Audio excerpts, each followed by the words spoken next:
J'ai découvert que rien dans la vie n'a de valeur à moins de prendre des risques. Rien du tout.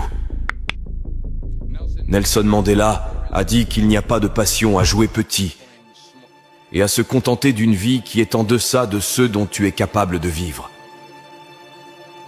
Maintenant, je suis sûr que dans tes expériences à l'école, en postulant à l'université, en choisissant ta majeure et en décidant de ce que tu veux faire dans la vie, on t'a probablement conseillé de t'assurer d'avoir un plan de secours, quelque chose sur quoi tu peux compter.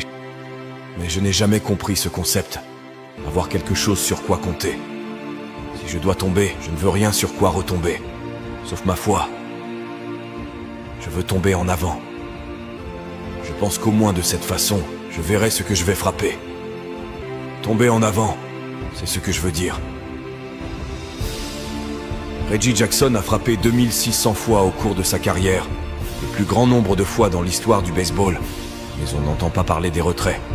Les gens se souviennent des coups de circuit. Tomber en avant. Thomas Edison a mené 1000 expériences ratées. Le saviez-vous? Je ne le savais pas. Parce que la 1000e était l'ampoule électrique. Tomber en avant. Chaque expérience ratée nous rapproche d'un succès. Tu dois prendre des risques. Et je suis sûr que tu l'as probablement déjà entendu. Mais je veux te parler de pourquoi c'est si important. J'ai 3 raisons et tu peux prendre ton iPhone. Tu vas échouer à un moment donné dans ta vie. Accepte-le. Tu vas perdre. Tu vas t'embarrasser. Tu vas être nul dans quelque chose. Il n'y a aucun doute là-dessus. Et je sais que ce n'est probablement pas un discours traditionnel pour une cérémonie de remise des diplômes, mais je te le dis, accepte-le, car c'est inévitable. Et je devrais le savoir. Dans le monde du cinéma, on échoue tout le temps. Plus tard dans ma carrière, j'ai auditionné pour un rôle dans une comédie musicale de Broadway. Un rôle parfait pour moi, je pensais. Sauf que je ne sais pas chanter. Je n'ai pas eu le rôle. Mais voici la chose. Je n'ai pas abandonné.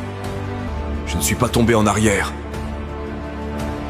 Je suis sorti de là pour me préparer pour la prochaine audition, et la suivante, et la suivante. J'ai prié. J'ai prié. Et j'ai prié. Mais j'ai continué à échouer, et à échouer, et à échouer. Et cela n'avait pas d'importance, car tu sais quoi? Il y a un vieil adage. Si tu traînes dans le salon de coiffure assez longtemps, tôt ou tard, tu auras une coupe de cheveux. Donc, tu vas obtenir une opportunité. Et j'ai eu cette opportunité. L'année dernière, j'ai joué dans une pièce appelée Fences à Broadway. Comme quelqu'un en a parlé. J'ai remporté le Tony Award. Et je n'ai pas eu à chanter d'ailleurs. Mais voici la cerise sur le gâteau.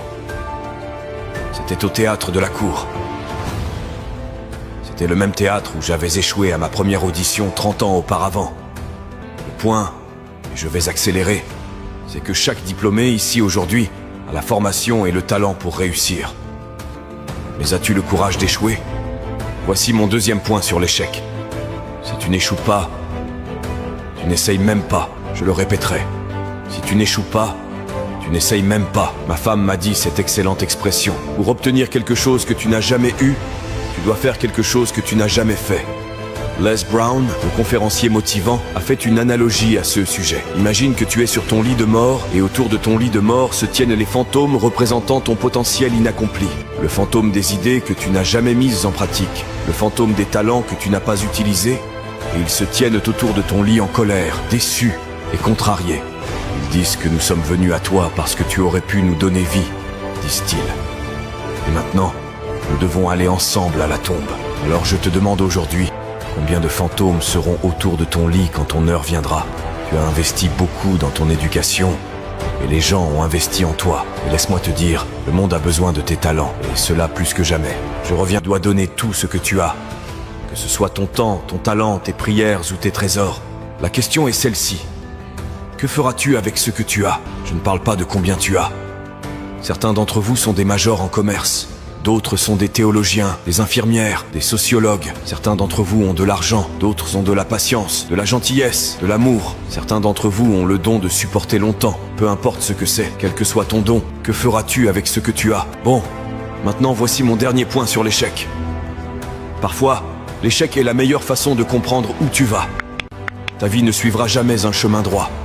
J'ai commencé à l'université Fordham en tant qu'étudiant en pré-médecine. J'ai suivi un cours appelé morphogenèse cardiaque. Je ne pouvais pas le lire, je ne pouvais pas le dire, je ne pouvais certainement pas le réussir. Alors j'ai décidé de passer en pré-droit, puis en journalisme, et sans orientation académique, mes notes ont pris leur propre direction. J'avais une moyenne de 1,8 un semestre. Et l'université m'a très poliment suggéré qu'il serait peut-être préférable de prendre un peu de temps libre. J'avais 20 ans. J'étais au plus bas. Puis un jour, je me souviens de la date exacte, le 27 mars 1975, j'aidais ma mère dans son salon de beauté. Ma mère possédait un salon de beauté à Mont-Vernon, et il y avait cette vieille femme considérée comme l'une des aînées de la ville. Je ne la connaissais pas personnellement, je me regardais dans le miroir, et à chaque fois que je regardais dans le miroir, je pouvais la voir derrière moi. Et elle me fixait, continuait de me regarder. Chaque fois que je la regardais, me lançait ces regards étranges. Alors elle a finalement retiré le séchoir de sa tête, elle a dit quelque chose que je n'oublierai jamais. Tout d'abord, elle a dit « Quelqu'un me donne une feuille de papier ». Elle a dit « Jeune garçon, j'ai une prophétie. Une prophétie spirituelle. Elle a dit que tu vas parcourir le monde et parler à des millions de personnes. Maintenant, garde à l'esprit que j'avais 20 ans. J'avais abandonné l'école. En fait, sage, je pensais peut-être qu'elle avait quelque chose dans sa boule de cristal à propos de moi retournant à l'école à l'automne prochain.